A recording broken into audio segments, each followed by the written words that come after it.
Today, I'm going to show you how to change Chrome zoom quickly and easily, whether you want to make everything bigger for better readability or smaller so you can see more content on the screen. This is a super simple Chrome trick, but it can make a huge difference in your browsing experience. If this tutorial helps, please hit the like button and subscribe for more quick tech guides just like this. Alright, let's jump right in. First, let's look at the fastest way to zoom in and out using your mouse.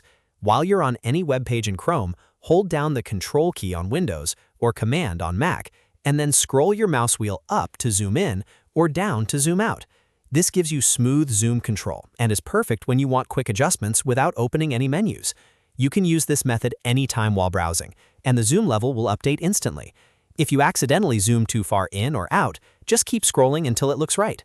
Now let's go over the second method, which is changing Chrome zoom from the browser menu. In the top right corner of Chrome, click the three dots to open the main menu. Once the menu appears, look for the Zoom section. Here you'll see a plus button and a minus button. Click the plus button to increase the zoom level, or click the minus button to decrease it. This is a great option if you prefer using menus instead of keyboard shortcuts, and it works really well when you want a more exact adjustment.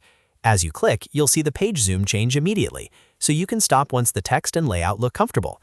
Keep in mind that Chrome remembers zoom settings for websites, so if one site looks too large or too small, you can adjust it individually using either of these methods.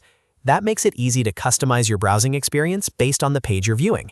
If you ever want to reset everything back to normal, you can return to the same zoom section and set it back to the default level. So whether you use the mouse wheel shortcut or the Chrome menu, changing zoom in Chrome only takes a few seconds. It's a simple feature, but once you know it, it can make browsing much easier and much more comfortable. If this video helped you out, don't forget to like, subscribe, and turn on notifications for more easy Chrome tips and tutorials. Thanks for watching, and I'll see you in the next one.